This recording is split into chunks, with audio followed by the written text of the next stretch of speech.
¿Cuántos versículos tiene el libro Éxodo?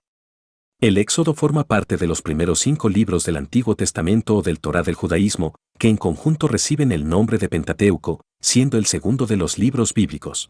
A pesar que algunos sostienen que utilizando documentos históricos, un escritor desconocido hizo la composición del libro, es ampliamente aceptado que fue escrito por Moisés.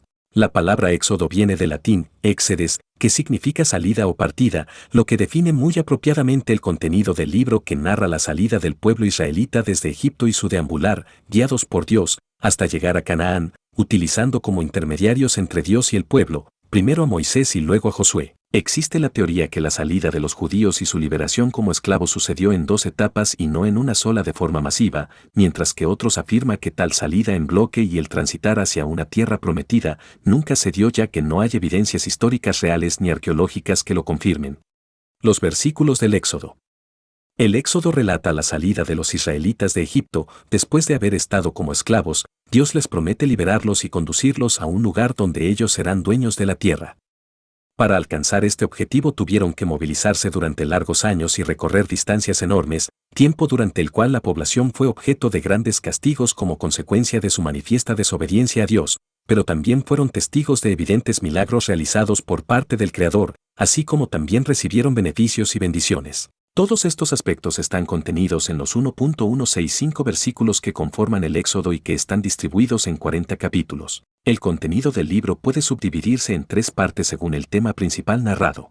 La primera parte relata la época de esclavitud que vivió el pueblo israelita en Egipto, el inicio del protagonismo de Moisés, los hechos que condujeron a la liberación, la travesía hasta el Mar Rojo, pasando por la destrucción de los ejércitos egipcios. Esta historia está comprendida entre el versículo 1 del capítulo 1 hasta el versículo 21 del capítulo 15. La segunda parte se refiere a lo sucedido desde la partida del Mar Rojo hasta la llegada al monte Sinaí, haciendo énfasis en la redención de Israel, la batalla contra los amalecitas y la obligatoriedad de la observancia de un día de descanso. Todo esto se encuentra a partir del versículo 22 del capítulo 15 hasta el versículo 27 del capítulo 18. La tercera parte narra cómo el pueblo de Israel llega a comprender los designios divinos y puede así dedicarse al servicio de Dios tanto en los aspectos religiosos como en los políticos. Allí se habla de la consagración de Israel a Dios, quien la declara una nación santa, dándole instrucciones de cómo cumplir los mandamientos y condenando la adoración a ídolos y la creencia en dioses falsos. Esta parte está explicada en los versículos de los capítulos 19 al 40. ¿Cuáles son las características más resaltantes presentes en el Éxodo? La parte fundamental del Éxodo es la manifestación de los 10 mandamientos que resumen las leyes morales y exigencias de Dios para los hombres, constituyendo una reglamentación ética que al estar incluidos en el Éxodo, revisten un hecho resaltante para este libro. En el Éxodo se vislumbra la majestuosidad omnipotente de Dios y su misericordia, justicia y fidelidad para con la humanidad. Dios redime al pueblo de Israel y establece un pacto con dicho pueblo, indicándoles el comportamiento que debían seguir para rendirle culto y acatar sus exigencias. ¿Cuál es el mensaje que transmite el Éxodo?